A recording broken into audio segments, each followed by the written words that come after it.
All right, so today we are looking at annuities. Okay, now this is one of those big things that grown-ups talk about that I don't know that we necessarily understand terribly much when we're growing up, which makes sense because it doesn't really apply to our lives. But it is something that as you're becoming an adult and you're going to be going out and thinking about your future, you're going to want to kind of have a general idea of what these things are. Okay, so annuities, basically what an annuity is it's a sequence of payments made at regular time intervals. Okay. The period in which you make those is called the term of the annuity. And for this class, we're going to focus on just simple annuities, which basically satisfy these conditions. Okay. So, one, fixed interval term. So, we're just going to assume that you're not skipping any payments, that you're going to put in a payment every month and never skip one. Okay. Payments are equal in size, meaning you're not going to like put in an extra $300 this month. You're just going to stick with the same amount every month. Your payments are made at the end of the payment periods. That's really just not a huge deal. It's just because if you put it in at the beginning of the period, then technically the money's in there a little longer and you earn a little more interest. So we're assuming you're putting it in at the end. Okay. And then this last one, payments coincide with your interest calculations. So basically, when they put the payment in is when they calculate your interest. Okay. So this probably sounds kind of complicated. We're going to break it down a little bit here, and I think it'll make more sense. What exactly is this thing? Okay, so these two things, simple and compound interest, you've dealt with these before. You know what these things are. Okay, simple interest is when you put money into an account once and then you earn interest only on that principal amount, that amount that you started with. Okay, so you put $100 into account, it gives you 5% interest. 5% of $100 is $5. So every year you earn $5 on your account. That's simple interest. Compound interest, you're still just putting the money in one time, but you're going to get interest on everything in the account, including any interest that you've already earned. So same scenario, you put in $100, you get 5% interest, right? So the first month or first year, you get $5. Then the second year, they say, okay, well, now you've actually got $105 in your account. So when we calculate your 5% interest, you're actually going to earn a little bit more than $5. Okay, so you're going to end up with more money using compound interest than simple interest, but it's still based on the idea of that you're putting money into the account once. Okay, now annuities, there's two types. There's future value and present value. These ones are based off of repeated payments. So these two, you put the money in one time. These ones, it's like, okay, instead of putting in $100 once, I'm going to put $100 in every month. Okay, so every month I'm putting $100 in for a whole bunch of time. So repeated payments made into an account. And the goal with a future value annuity is to save money over time. Okay, so this could be saving for retirement, which is the big thing that annuities are used for.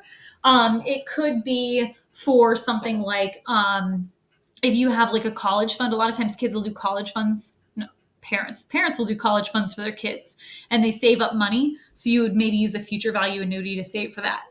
Okay, now present value annuities are almost the same thing, but kind of backwards. So these are repeated payments in order to reduce the balance of something. Okay, so maybe you take out a loan. Okay, so you take out a loan for a whole bunch of money and you need to pay that back. So you're putting repeated payments to pay back that balance.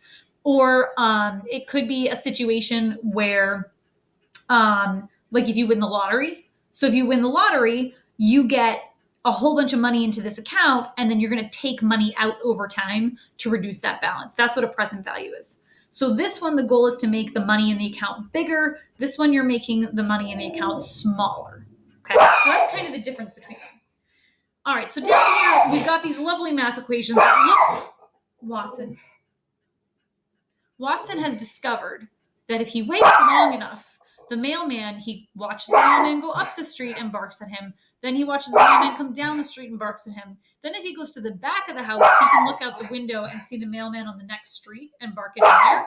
And now he's discovered that if he waits even longer, he can see the mailman through a gap between two houses on the next street, and he can see the mailman 2 streets over and bark at him there. So that's what's going on right now.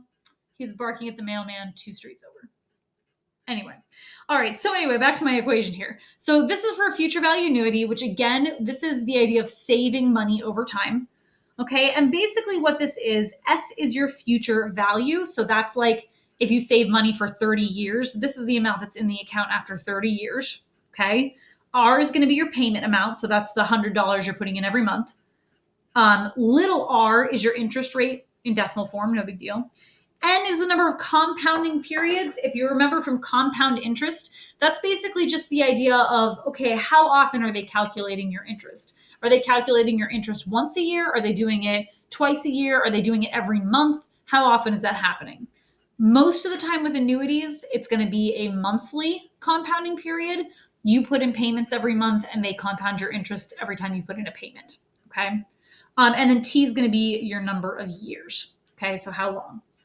Okay, so let's look at this example. Saving program for Alberto's college education. His parents put $100 at the end of every month into a bank account that gives them 6% interest compounded monthly. Okay, so that's going to be important. Compounded monthly. Savings program began when he was 6. How much will be in there by the time he's 18, aka 12 years later? Okay, so we want to know how much will be in there. That's what S is. So that's what I'm solving for here. So S, right? I'm going to say, okay, my payment amount, capital R, I'm putting $100 in per month. And then I'm multiplying this by this large fraction here. So this is going to be 1 plus your interest rate as a decimal. Well, 6% as a decimal is 0.06. Remember, you have to slide that decimal over twice. Okay. Divided by N is the number of compounding periods. They told us we're compounding monthly. Okay, and if we're compounding monthly, that means N is going to be 12. 12 times a year it's being compounded. So we're dividing by 12.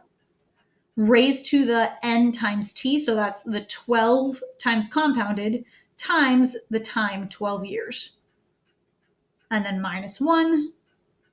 And on the bottom, it's going to be my rate, so 0.06 divided by N again, which is still 12. Lovely. Giant formula. Okay, so let's talk about how we're going to put this in the calculator. So here's how I'm going to do this in my calculator. Okay, I'm going to start by dealing with this stuff in the top. So I'm going to do the 0.06 divided by 12 plus 1, just following order of operations here.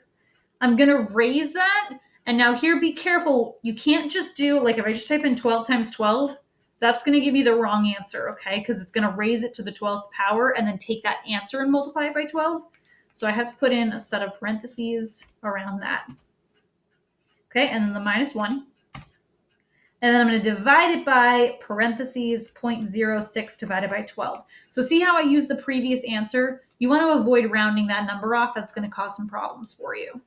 Okay, so that's this whole top numerator divided by the thing in the bottom. And then remember, I'm multiplying that by this R value here. So the times the $100 payments. Okay, and that is going to be $21,015.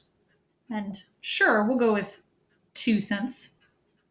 Okay, so this is going to be the amount of money in the account after we're done with all these payments. Okay, well, why is this useful? Because think about it. If they hadn't done this, if they just saved the money, right, $100 per month for 12 years, right? $100 times 12 months in a year times 12 years, they would have only worked out to about $14,000. So instead of only having $14,000 just by straight up saving the money, by using this annuity, they've really saved quite a bit more, okay? So that's what the nice thing about these annuities is, okay? So it's a complicated looking formula, but it's not so bad. Just make sure you follow the order of operations. All right, now the second one down here, this one is a present value annuity. So this one, you're taking out a loan from the bank, okay, at 3.7% interest, and you agree to pay off the loan, equal monthly payments over a 15-year period. How much should the monthly payment be in order to pay it off in 15 years? Okay, so we're calculating how much do I have to actually give the bank if I want to be done with this loan in 15 years. So this is going to be a present value annuity. And I know it's a present value because I'm starting with money and I'm trying to pay it down over time. Okay, so present value. Now this guy, I didn't define all the variables because they're almost exactly the same thing here, except P instead of S, instead of being your future value, is going to be your present value, right? R is still the same. Little r, N, T, that's all still the same. And you're going to notice that these formulas are very, very similar. There's just a little bit different in the top, that you've got the 1 minus instead of minus 1, and a negative exponent instead of a positive exponent. I tend to really forget that negative exponent, so make sure you don't. Okay. So this guy, we're saying that the present value of the annuity is that $120,000.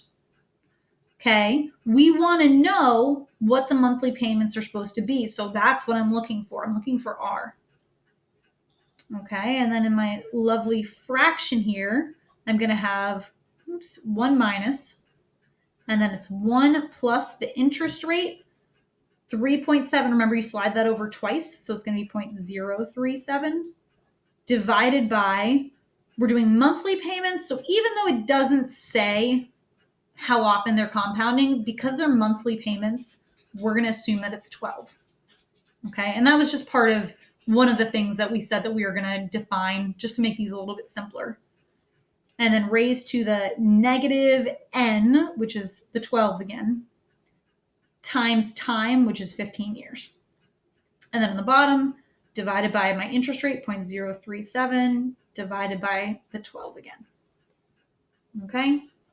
All right. So how am I going to put this in my calculator? To solve for R, right? Essentially what I have to do here is I have to figure out what number is this and then divide both sides by that to get the R by itself, right? Just like how you would do if you had like an easy math equation, right? If you have something like 5 equals 2 times X, that's essentially what we have here. This is my unknown. This is all just a fancy number. So we're going to figure out what that number is. And then just like how we divide both sides by 2 to get the X by itself, we're going to do the same thing here. Okay. So I'm going to put all this stuff in my calculator. Okay. And I'm just going to kind of follow order of operations here. So 1 minus parentheses 1 plus 0.037 divided by 12 raised to the, and then again, those parentheses around this exponent. Ooh, and I almost forgot my negative sign. Negative 12 times 15. Get that answer. Divide that by 0.037 divided by 12. Okay, so this is where my equation's at. So it's R times, and it's about 137.97, blah, blah, blah, right? So now I'm going to divide both sides by this number to figure out what R is. So in my calculator, again, we want to avoid rounding. So I'm going to do that 120,000 divided by, and then I'm using my answer feature above the negative sign. There's that answer that you can use. So my shift button, and then that, and there's my answer. So my equal payments, if I want to be able to pay off this loan in 15 years, it's going to cost me $869.69 per month to pay that off. Okay, so this is the idea of annuities. Again, these are very common. This is a very common way to save for retirement. This is a very common way to pay off a loan, or like if you've gotten some kind of inheritance and you earned a lot of money, this is a way to take that money and rather than just like, oh man, like I just got $20,000 from my uncle, and instead of blowing it all at once, you kind of like pace yourself and you earn a little bit of interest on the money, so you end up with more money than you would have. Okay, that's sort of the general idea here.